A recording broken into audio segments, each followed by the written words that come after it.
여러분 안녕하십니까? 여러분 자유대학이라고 아십니까? 자유대학은 대학생들의 연합체입니다.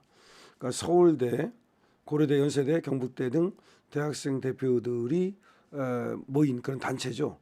이 자유대학에서 오늘 서울 하화동 대학로 마로니에 공원에서 대학생 시국선언 집회를 열었습니다. 윤 대통령 탄핵을 반대하는 전국 대학생들의 모임이라고 할 수 있겠는데요. 전국 대학생 연합 시국선언대회 및 행진입니다. 오늘 3.1절이죠.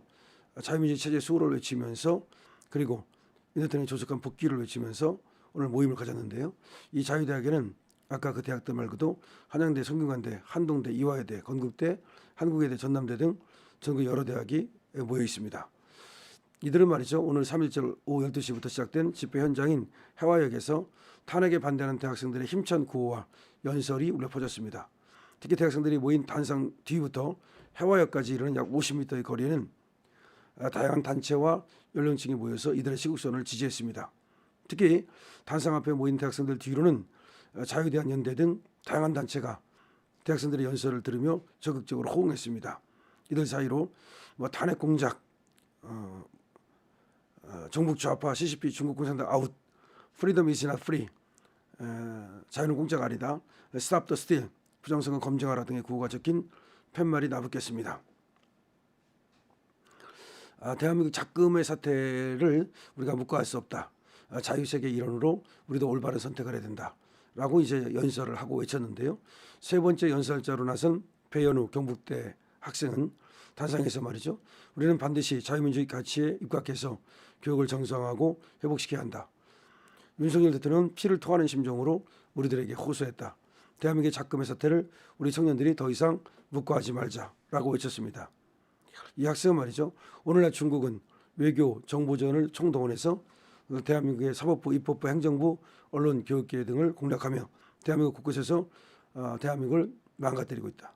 이것이 바로 총성 없는 하이브리드 전쟁이다. 트럼프 대통령을 비롯한 미국의 주요 인사들은 인도태평양 지역에서의 중국의 영향력을 저지하기 위해서 공산당의 전략을 선명하고 분명하게 경계하고 있다.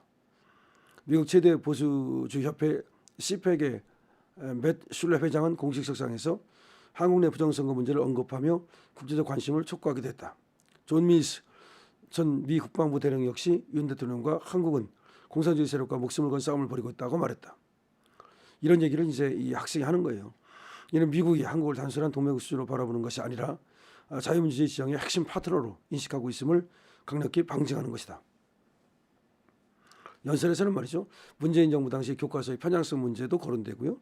이승만 대통령의 부정적인 면을 부각하고 김일성, 김정일에 대해서 영으로 표현하고 있는 친북, 종북 그 성향의 교과서 그런 기술 이런 것도 지금 넘쳐난다는 것이 지적되기도 했습니다. 이 학생은 말이죠. 이런 교육을 받은 대한민국의 미래 세대들이 어떤 국가를 겪게 될지 정말 우려스럽다. 우리가 지금 이를 강구한다면 우리나라는 내부에서부터 서서히 잠식되고 그리고 결국은 무너지고 말 것이다. 우리 시대의 대한민국이 놓인 국제정세를 올바르게 직시하고 자유세계의 일원으로서 올바른 선택을 지금이라도 해야 된다. 이렇게 얘기를 했습니다. 그 다음에 다음 연설차를 기다리는 하태원 한국외대하고 이 사람은 이제 청년들의 목소리가 가장 중요하다. 대한민국 위기 때마다 청년들이 일어나서 행동을 하지 않았나 그런 마음으로 나왔다. 윤 대통령의 변론을 들어보면 정말 나라가 위기 상황임을 알 수 있다. 이렇게 얘기를 했고요. 또 하하고는 말이죠. 이 사람은 헌법재판소의 불공정성에 대해서도 지적을 했는데요. 그런 이해관계가 있는 재판관들도 굉장한 문제가 있지 않나. 재판관들이 문제가 있다. 재판관과 가까운 사람들 중에서는 탄핵을 주장하는 쪽에서 활동하는 것이 밝혀지기도 했다. 바로 그거죠. 그 재판관들의 그 여동생, 재판관들의 남편 뭐 이런 거 부정선 관련해서는 관련 증거들을 무시하고 채택하지 않는 것도 문제다. 이렇게 하면서 지금 헌재를 질타했고요. 또 민주당이 최상목 권한대행도 가만두지 않겠다. 이런 식으로 이야기를 했는데 정말 다스당 형법 아닌가라고 하면서 지적을 했습니다. 탄핵이 엄연히 국회 권한이라고 주장하지만 그것도 과도하다. 이는 행정부를 마비시키는 것이고 국가 혼란을 야기시키는 행위다라고 얘기를 했습니다.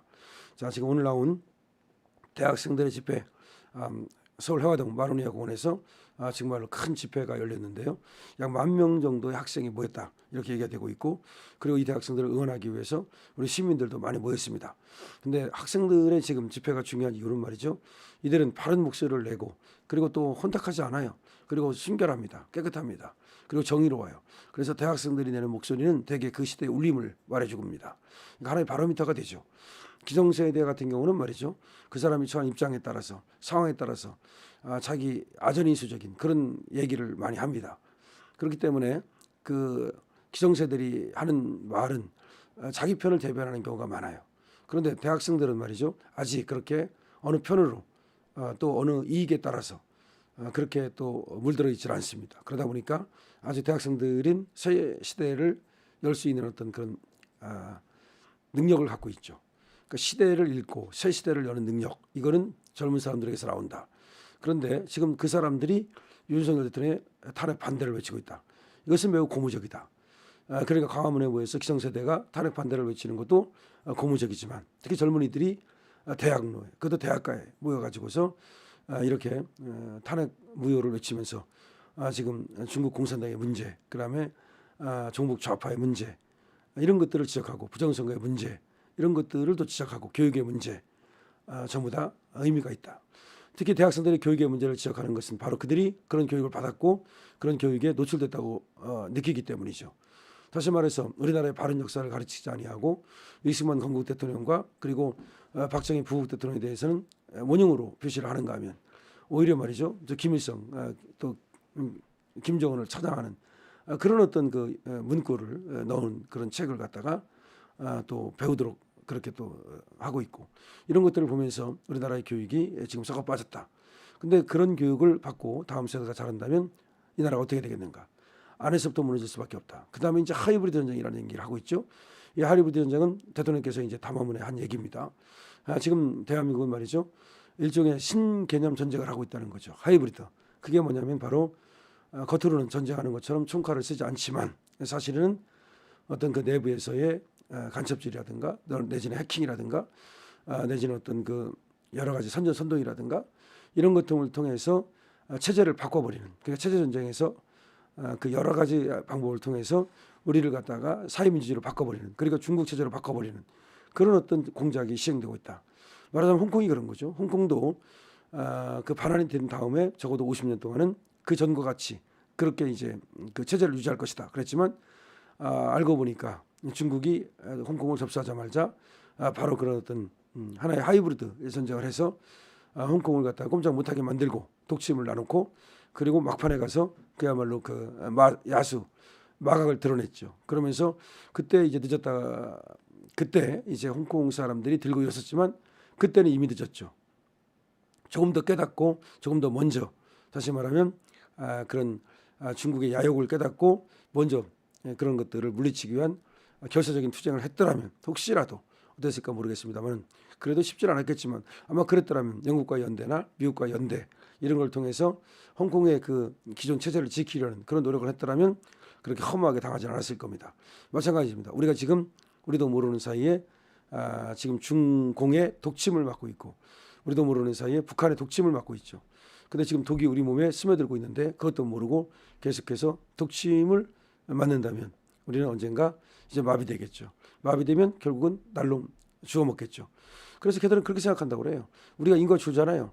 우리 인과 주는 것을 중국에서는 좋게 생각한다는 거지. 한국이 인과 줄면 말이죠. 그래 통통통 펴라. 그럼 우리가 들어간다. 어차피 말이죠. 우리가 돈이 있는데 여기 인구가 없다. 그럼 누군가 들어오게 돼 있어요. 미국도 마찬가지예요. 미국 사람들이 말이죠. 다 이민으로 그 미국 인구 늘린 거 모릅니까? 처음에.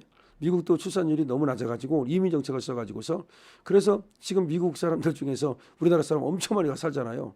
중국 사람도 엄청 많이 살잖아요. 그 히스패닉계도 엄청 많잖아요. 옛날 그 정통 백인들이 오히려 지금 서수로 몰리고 있어요. 그만큼 지금 미국도 다민족의 나라, 다인종의 나라, 다민족의 나라가 된 이유가 이민 정책을 썼기 때문인데, 그렇게 어차피 사람이 없으면 누군가가 들어가 살게 돼 있다니까요. 근데 우리나라도 지금 지금 인구가 너무나 줄고 있고 이걸 오히려 중국 사람들은 반기고 있다. 우리가 들어가면 된다. 그런 얘기입니다. 그렇기 때문에 결국은 우리가 개들이 들어올 수 없도록 인구도 우리가 늘려야 됩니다. 뿐만 아니라 우리를 그 하이브리드 전쟁에서 우리가 저들의 어떤 그 독침을 맞지 않도록 그렇게 준비를 해야 됩니다. 강신엽 TV입니다. 구독과 공유를 부탁드립니다.